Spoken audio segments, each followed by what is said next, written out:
Hartmut Rosa, dans la continuité de Jürgen Habermas, nous dit que l'accélération de l'histoire est spécifique de la modernité. Mais surtout, il nous dit qu'elle va entraîner une dissolution de l'avenir.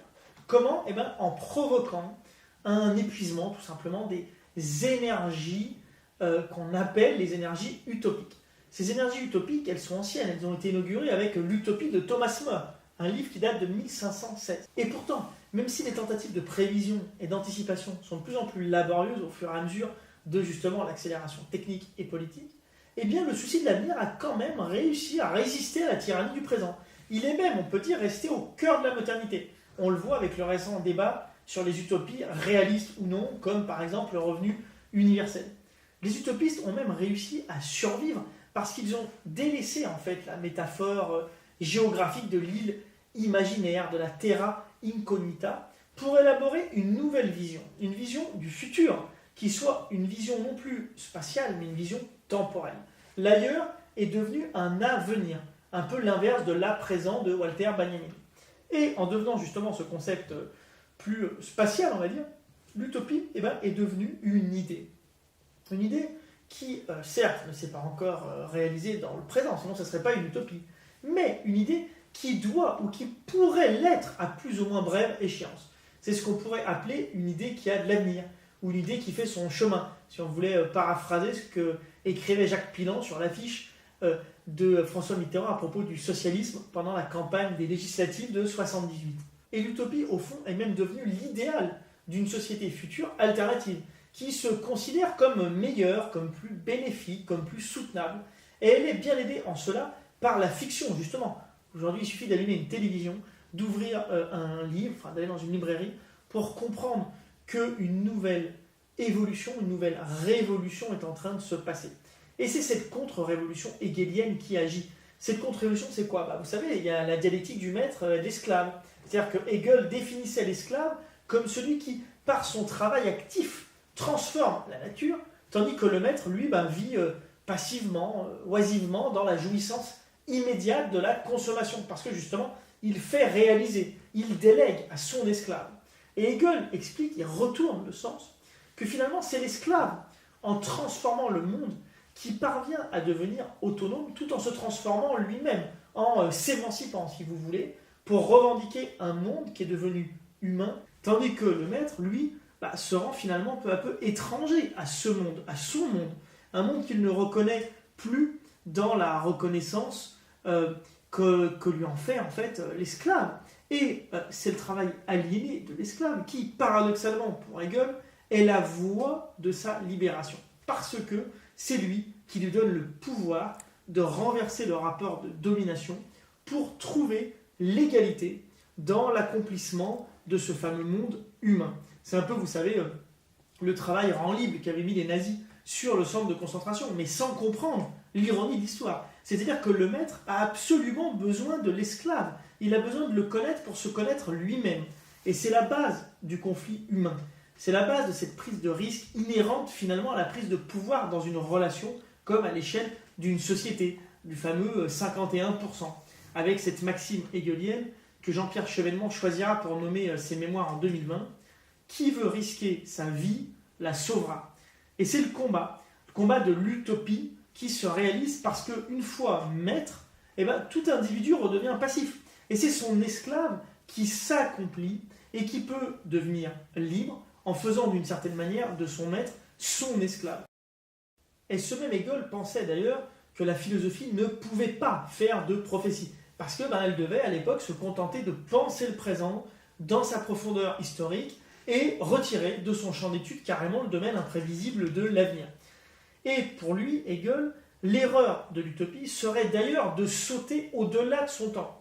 Marx va même reprendre cette position hegelienne dans ce qu'on appelle son utopisme à minima. Ernst Bloch va interpréter leur vision pour élaborer tout au long de sa vie un utopisme radical, dès l'esprit de l'utopie qui paraît en 1918 jusqu'au fameux maintenant principe Espérance qui va terminer en 1947 et qu'il avait commencé déjà juste avant la guerre. Et Bloch nous dit carrément que l'utopie, c'est la catégorie philosophique du XXe siècle. Elle est, pour lui, au-delà même d'une catégorie historique.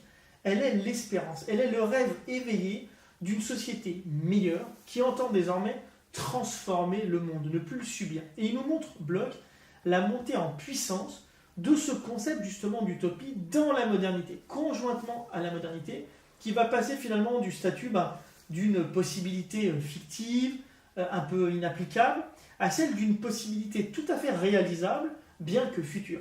Et Bloch inaugure en même temps une valorisation de l'utopie chez tous les penseurs post-marxistes, comme Horkheimer, Marcuse, qui va transformer ce concept. Il va aussi, Bloch, susciter une critique nouvelle contre sa pensée, contre son principe espérance. Et cette critique, elle va venir se substituer à l'ancienne objection du caractère chimérique de l'utopie, un peu ce que disait Marx. Et les détracteurs de l'utopie disent que c'est une vision de société qui, maintenant, est réalisable, mais surtout qu'elle est très dangereuse. Ce sont les fameuses dystopies, vous savez. Ces histoires, ces essais, ces romans, souvent, ces fictions, qui, comme vous l'avez compris, visent directement le communisme et qui voient le communisme comme l'utopie mère, la poupée russe, si vous voulez, supérieure, dont va dériver toutes les autres utopies. Alors, dans ces œuvres d'art, la première, c'est Nous autres, un bouquin de Zamiatin qu'il écrit alors qu'il vient de fuir en 1920 le régime de Lénine. Et puis en 1932, c'est Le meilleur des mondes d'Aldous Huxley, et bien sûr en 1948, le fameux 1984 de George Orwell.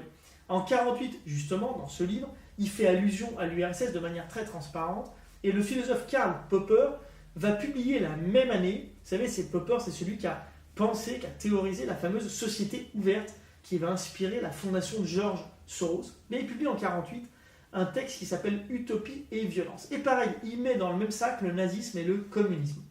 En 1979, Hans Jonas va répondre au principe espérance de Bloch en proposant son principe responsabilité dans ce qui sera sa grande œuvre, avant que Paul Ricoeur, le maître à penser d'Emmanuel Macron, qui a été pendant quelque temps son assistant, ne parle lui de logique du tout au rien pour dénoncer ce qu'il appelait la face sombre de l'utopie.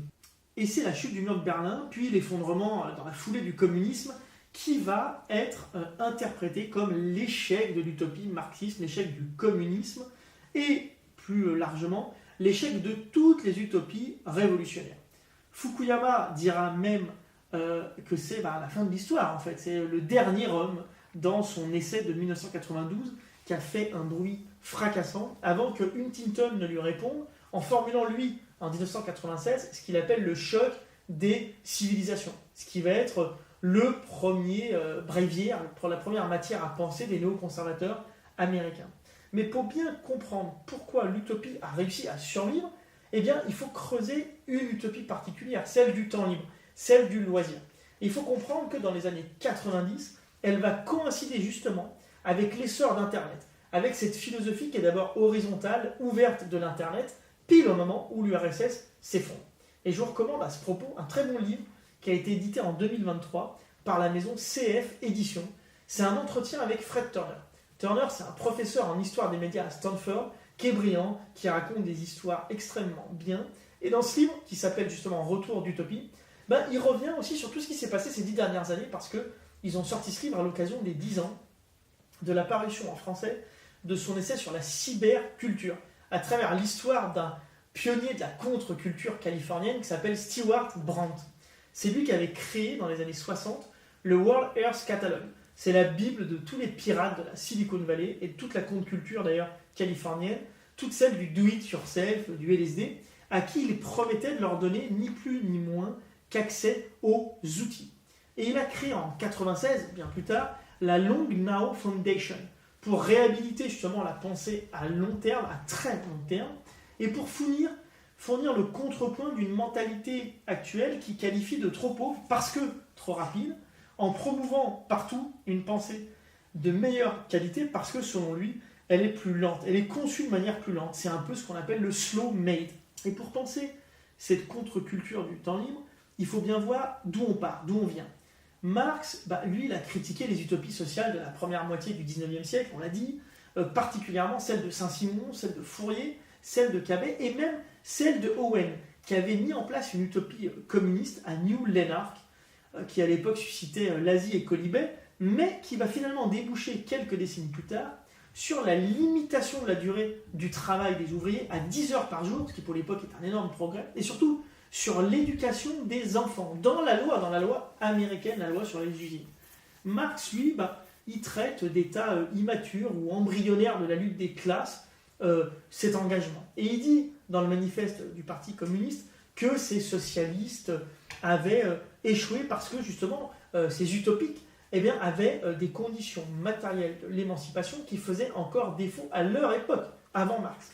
Et pour lui, ces socialistes utopiques, ils ont finalement compensé ce manque de conditions matérielles par un excès d'imagination, un excès de théorie, de jus de cerveau, on dirait aujourd'hui, en postulant que de simples idées, les utopies donc, pouvaient avoir le pouvoir de modifier et d'accélérer le cours de l'histoire. Alors, c'est un comble quand on s'appelle Marx, mais à l'époque, il faut comprendre que Marx, il bat en brèche l'idéalisme naïf des utopies socialistes pour pouvoir, de l'autre côté, louer aussi leur rôle critique, leur rôle précurseur. En fait, il veut s'inscrire dans leur filiation, parce qu'il dit que l'utopie, ça n'était qu'un état infantile du communisme, un peu comme, si vous voulez, le premier stade de son développement historique, le stade oral, quoi. Et les socialistes utopiques, eux, il leur reconnaît quand même d'avoir pressenti une transformation générale de la société, tout en leur retirant le fait d'avoir été capable de le formuler convenablement, correctement, c'est-à-dire d'avoir le pouvoir, si vous voulez, de s'appuyer sur la spontanéité historique d'un prolétariat qui aurait été mûr et organisé grâce à ces idées, à cette utopie. Seulement, et Marx le reconnaît, les écrits des socialistes utopistes ont été très précieux, notamment pour éclairer les ouvriers et pour faire évoluer la législation. Seulement, aux yeux de Marx, en fait, c'est justement ces idées qui étaient trop réformistes et qui n'étaient pas assez révolutionnaires à son goût. Parce que le vrai partage, il n'est pas à l'époque entre le socialisme utopique et le socialisme scientifique. Il se fait vraiment la ligne de démarcation entre la révolution partielle, celle des utopies socialistes, et la révolution radicale, totale, celle du communisme, celle de Marx, qui va d'ailleurs jusqu'à injecter du Hegel dans le concept d'utopie, en ajoutant à la théorie de l'histoire une nouvelle tension. C'est une tension vers le futur. Lorsqu'il expose dès 1844, dans ses écrits, son idée d'un communisme comme le principe énergétique du futur proche. Et pour lui, pour Marx, les changements sociaux ne naissent pas dans les cerveaux des individus. C'est un comble venant de lui. Mais dans les développements historiques concrets de la société. C'est d'abord un historien. Et la théorie de Marx, elle n'a pas à construire l'avenir. Elle n'a pas à livrer un système tout fait, tout cuit. Elle, sa théorie, elle ne peut que fixer un cadre général. Et, selon Marx, ça sera ensuite au prolétariat d'inventer la société future quand celle-ci sera prête à voir le jour, sera prête à faire émerger cette société. Seulement, avec Engels, ils vont retenir quand même de Saint-Simon quelque chose. Eh bien, c'est l'objectif du libre développement des facultés. Et ils vont retenir aussi de Fourier le projet de remplacer ce qu'on appelle le travail répugnant par un travail attrayant. Seulement, c'est possible à leurs yeux, dans le manifeste du Parti communiste, qu'avec justement l'abolition de la division du travail telle qu'elle a été imposée à l'époque par la société capitaliste. Parce qu'il faut comprendre que le taylorisme, qui va être ensuite magnifié par Henry Ford dans ses usines, pour produire des fleurs de thé différentes pour tout le monde à condition que ce soit les mêmes, eh bien, c'est ce capitalisme, ce taylorisme-là, qui va conquérir le monde.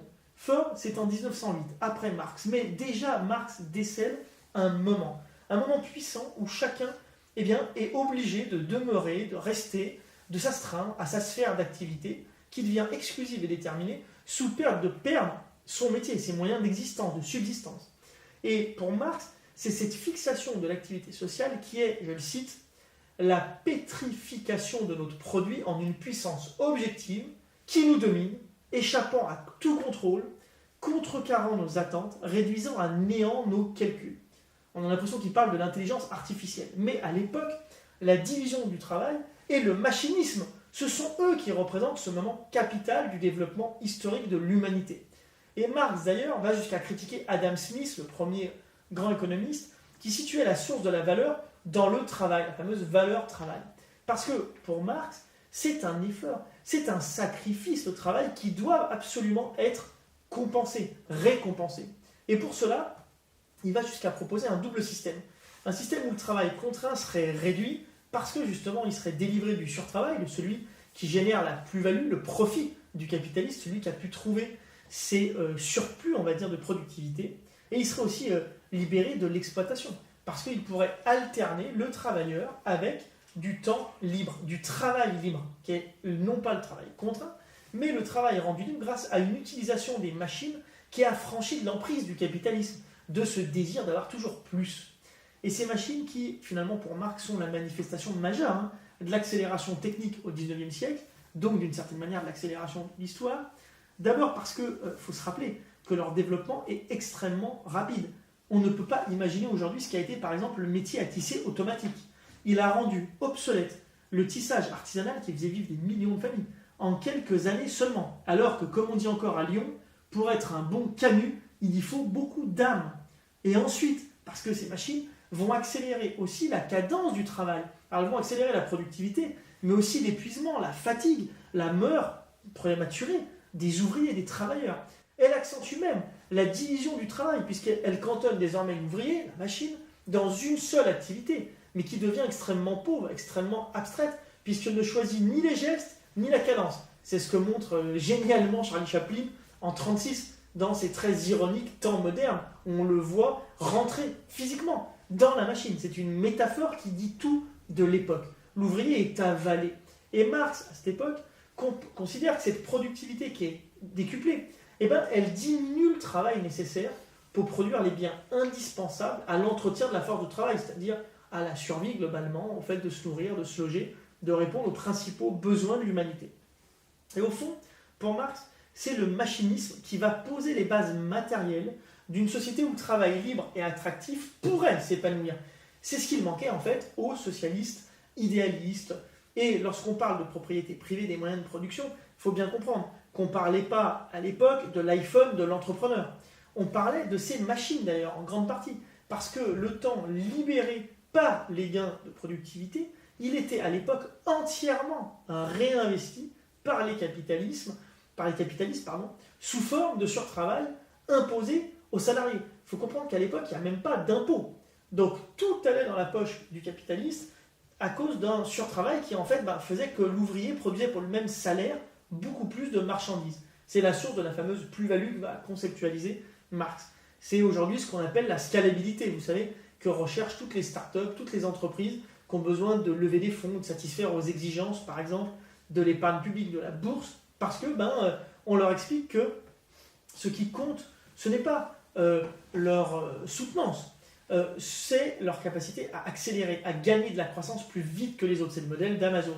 Seulement, ces fonds d'investissement qui exigent de la scalabilité, c'est eux qui décident, en vous soutenant ou pas, de la part de l'aide publique, par exemple, que vous recevrez pour mener à bien votre projet d'entreprise. Il y a des entreprises qui font des choses remarquables et qui ne peuvent pas le faire de ce fait. Et d'ailleurs, c'est bien souvent votre capacité à lever des fonds qui va créer, qui va susciter, qui va renforcer la désirabilité, la puissance que vous avez auprès de vos prospects, auprès de vos clients ou même auprès de vos salariés. Votre pouvoir de négociation dépend en fait d'eux. Sauf que dans notre société capitaliste, l'inégalité de la répartition des richesses, en fait, elle ne cesse de se creuser. Même si on a vu la majeure partie de l'humanité réussir à sortir de la grande pauvreté ces dernières décennies, eh bien, ces inégalités se doublent d'une autre inégalité, celle du rapport au temps. On voit l'oisiveté des rentiers, des propriétaires, des maîtres, comme disait Hegel, qui finalement consomment sans travailler, mais elle se paye, et elle se paye au prix du labeur des masses. Elle se paye au prix de ceux qui travaillent sans consommer, parce que leur reste à la fin du mois est trop faible pour cela. Et lorsque d'ailleurs la gauche plurielle a décidé de diminuer le temps de travail en France de 39 heures à 35 heures, à partir de 2000 pour les PME et de 2002 pour les toutes petites entreprises, elle ne pensait pas à l'époque, Martine Aubry, que nous allions rentrer dans une société du temps libre, et que ce temps se convertirait en fait en consommation, donc en croissance. Ça, c'est ce qu'elle pensait, c'était sa vision. Sauf que le pouvoir n'avait pas du tout envisagé ce qui pourtant se voyait déjà aux États-Unis. C'est-à-dire que ce temps allait être consommé en fait sur Internet. Et Internet, comme tous les médias avant lui, n'a pas remplacé les précédents. Il est venu s'ajouter au temps que l'on passait déjà sur les autres médias. La télé, la radio, la presse. Et Adorno, déjà en 1969, prédisait que le temps de repos conquis par les salariés allait être peu à peu colonisé, le mot est fort mais il est vrai, par l'industrie culturelle, qui rabat l'aspiration au temps libre sur un temps de divertissement et de consommation, dans lequel finalement se perpétuent les formes d'une vie sociale organisée. Mais une vie sociale organisée selon le système du profit, toujours. Et donc l'utopie du temps libre devient, pour Adorno, une aliénation, en se faisant tout simplement récupérer par le système marchand. C'est ce qu'on voit par exemple en 2023, quand Netflix décide de lutter enfin contre le partage de comptes, partage des codes. Et c'est parce qu'en fait, chez Netflix, ils ont compris que l'inflation galopante va pousser les consommateurs, ces consommateurs, les gens d'une classe moyenne ou éduquée, à faire des choix contraints de consommation. Et le premier truc qu'ils vont supprimer, c'est leur abonnement au divertissement pour pouvoir privilégier des nourritures terrestres qui deviennent à cette époque de plus en plus chères. Et ce prospectus allait d'ailleurs plus loin en disant, je cite, qu'une nation n'est vraiment riche que lorsqu'on y travaille 6 heures au lieu de 12. Être riche, c'est requérir non pas du temps de surtravail, mais du temps disponible pour chaque individu et pour toute la société, en dehors du temps employé à la production directe.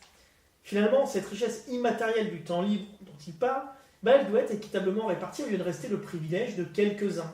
Et Bernard Stiegler, le regretté Bernard Stiegler, a même dit dans son essai La société automatique qu'elle devait devenir l'otium du peuple. Parce que finalement, elle s'enracine, comme l'utopie, dans toutes ses formes foisonnantes, au plus profond de la conscience humaine. Et Ernst Bloch, il voyait justement dans son principe espérance l'homme comme un animal rêveur, habité par une fonction utopique faite de désirs, de souhaits, d'espoir d'une vie meilleure. Mais il prend bien soin, Bloch, de différencier ce rêve éveillé, qui est en fait l'anticipation de l'avenir, l'utopie, du rêve nocturne, des délires un peu fantasques. Il y voit par exemple dans les fêtes populaires, qui sont des traditions moyenâgeuses qui ont survécu au sein des sociétés capitalistes sous la forme de folklore, de carnaval, de cortège, mais il y voit la culture mise à la portée de tous. Il conçoit même le règne de la liberté, celui de Marx, comme une société qui va dépasser la division instaurée par le capitaliste entre le travail salarié et justement le loisir. Pourtant, la postmodernité se caractérise par la dévalorisation de l'idée de progrès et puis par ce fameux fétichisme de l'économie, une économie chiffrée qui va s'accentuer avec la mondialisation, la globalisation et ce qu'on appelle la financiarisation de l'économie. Ça va engendrer une croyance, celle que les lois du marché constituent un ordre quasi naturel, impossible à transformer, impossible à remettre en cause. Furet va dire en 1995, dans son livre Le passé d'une illusion, que nous sommes désormais condamnés à vivre dans le monde où nous vivons, comme si c'était la première fois de l'humanité. Mais il nous dit aussi que c'est une condition trop austère et trop contraire à l'esprit des sociétés modernes pour qu'elles puissent vraiment durer. Et on a vu d'ailleurs des utopies utiles, mettre pas mal de temps, de décennies parfois, pour se réaliser, mais se réaliser finalement. Récemment, c'est le cas de l'impôt mondial sur le capital, qui a été mis en place sous l'égide de l'OCDE. Et dès 1968 d'ailleurs, Marcuse défendait déjà le rôle des utopies dans son essai La fin de l'utopie, en disant, je cite, que les utopies constituent la négation historico-sociale déterminée de l'ordre en place. Les utopies constituent aussi la prise de conscience de ses possibilités et la prise de conscience des forces qui l'empêchent et qui la nient. Ces forces qui exigent de nous une opposition finalement très pragmatique, très réaliste, une opposition libre de toute illusion, mais libre aussi de tout défaitisme. Parce que le défaitisme, pour Marcuse, par sa seule existence, il est une trahison des possibilités de la liberté en présence de l'ordre régnant. Et c'est quand même ça le sujet de l'utopie, c'est de remettre en cause l'ordre établi. C'est ce qui s'est passé quelques semaines seulement après le livre de Marcuse, en mai 68, avec ce retour en force d'un esprit utopique et d'une contestation, avec ce fameux slogan « Soyez réalistes, demandez l'impossible ». Et après la chute du mur encore, Miguel Abensour va parler de l'utopie et nous dire que l'effondrement en fait des régimes marxistes, communistes, a eu un effet paradoxal. Cet effet, c'est de nous restituer Marx, le penseur Marx, et non le marxisme, la représentation politique, dysfonctionnelle des idées de Marx. Bloch d'ailleurs termine même son principe espérance en opposant la violence totalitaire à l'idée d'une démocratie réelle comme foyer ultime de l'utopie. Et lorsque le regretté David Graeber a participé au lancement du mouvement Occupy Wall Street en septembre 2011, dans la foulée du mouvement du 15 mai sur la Puerta del Sol à Madrid, vous savez, les indignados qui avaient lu le livre de Stéphane Hessel, Indignez-vous, eh bien c'est ce besoin de démocratie réelle qu'ils ont exprimé. Ils revendiquaient à l'époque le pouvoir de définir ce que l'on fait finalement de notre temps, du temps qui a été gagné par l'accélération de la production et qui a permis justement dans l'accélération de l'histoire de changer notre rapport au temps. Seulement ce temps gagné, il n'a pas été partagé. Et l'utopie du temps libre, elle n'est plus un fantasme détaché de toute expérience. Elle est même, vous savez, comme à son origine, une nostalgie. La nostalgie chez les ouvriers du temps d'avant la révolution industrielle, le temps des cerises. Ce temps où il fallait nourrir les résistances à l'accélération économique et technique. Et même le grand philosophe Bertrand Russell, en pleine Grande Dépression, l'a défendu. C'était en 1932 dans un très bon livre, un petit livre, qui s'appelle L'éloge de l'oisiveté. Et il nous rappelle que l'otium antique, ce loisir utile, avait apporté à la civilisation des avancées majeures dans les arts comme dans les sciences. Russell pense même que les machines et que l'organisation scientifique de la production, du travail, le taylorisme, pourrait nous permettre de diviser par 2 le temps de travail. Il va jusqu'à proposer, à l'époque, c'est révolutionnaire, la journée de 4 heures au lieu de 8 aux États-Unis. Et il se justifie en disant que pendant la guerre 14-18, une toute petite partie de la population travaillait à temps plein, et cette partie a suffi pour nourrir à la fois les soldats envoyés au front, mais aussi leurs familles, et en plus pour faire fonctionner les usines d'armement. Si, après-guerre, on avait réparti, on avait partagé équitablement ce nombre d'heures entre tous les travailleurs, toutes les classes, eh bien on aurait réduit le temps de travail quasi, peut-être de moitié, en tout cas considérablement. Alors que le capitalisme après-guerre a au contraire augmenté le temps de travail et a reconstitué la dichotomie entre les ouvriers soumis à des horaires harassants et une armée de réserve, de chômeurs, complètement désœuvrés, un peu de journaliers dans la grande époque de l'agriculture, dont le nombre a explosé avec la crise de 29 aux États-Unis. Et surtout, la solution que nous propose Russell, il faut comprendre qu'elle est progressive et qu'elle est démocratique. Lui, c'est pas la dictature du prolétariat. Il nous dit que c'est à la population de réduire graduellement les heures de travail seulement si elle le choisit, si elle le vote par référendum. Parce qu'à chaque étape, elle doit avoir le choix de choisir entre augmenter son loisir ou augmenter la production, sa richesse si vous voulez. Et ce projet de société, il requiert déjà à l'époque la démocratie participative, celle dont parlera bien plus tard Castoriadis et qui inspirera d'ailleurs Ségolène Royal en 2007, bien après que l'utopie du temps libre ait été combattue violemment par à la fois les méthodes modernes de management, que ce soit le taylorisme jusqu'au toyotisme, puis par les capitalismes qui en fait luttaient même contre le droit à la déconnexion. Vous vous rappelez, c'est ce droit de ne pas être connecté à votre téléphone, à votre ordinateur professionnel, en dehors de votre temps de travail. Et il n'est entré finalement en vigueur en France, parce qu'il n'est pas encore en vigueur dans beaucoup de pays, qu'en 2017. Alors, il y a bien sûr d'autres utopies qui existent. Wright propose même une stratégie non violente de lutte contre le capitalisme. Son idée, elle est simple, elle consiste à éroder le capitalisme, à mettre le petit grain de sable dans le moteur, en construisant des alternatives émancipatrices dans les quelques espaces, les quelques fissures que les économies capitalistes nous laissent. Et surtout, ce que nous dit Wright, c'est qu'on doit lutter pour défendre et pour étendre ces espaces. C'est un peu la bifurcation, on va dire, les furtifs, comme le dit Damasio. Et ça nécessite évidemment de sortir de la démocratie de délégation, de représentation, pour rentrer dans une ère nouvelle, celle de l'engagement des citoyens, pas de ceux qui crient le plus fort, pas des gens qui sont le plus concernés par les décisions publiques. Non, des citoyens dans leur ensemble ou dans leur majeure partie. Ça laisse aussi la place à l'expérimentation. Avant, c'était la planification. Ça laisse la place à la consultation, qui remplace la révolution, si vous voulez. Et la rupture va laisser sa place au gradualisme. L'utopie, finalement, n'est plus rattachée pour lui à un grand récit, à une philosophie de l'histoire qu'en faisait son but ultime, le but de l'humanité, le grand soir. Non. C'est la résolution définitive, pour eux en tout cas, des conflits dans une société qui se serait réconciliée avec elle-même, une société qui serait reconnaissante, une société qui en fait serait une terre promise. Et c'est sous une forme déflationniste finalement pour eux que l'utopie se veut aujourd'hui réaliste. Par exemple, on le voit dans l'essor de l'économie sociale et solidaire en France, qui aujourd'hui dépasse les associations pour regrouper les coopératives, les mutuelles, les fondations.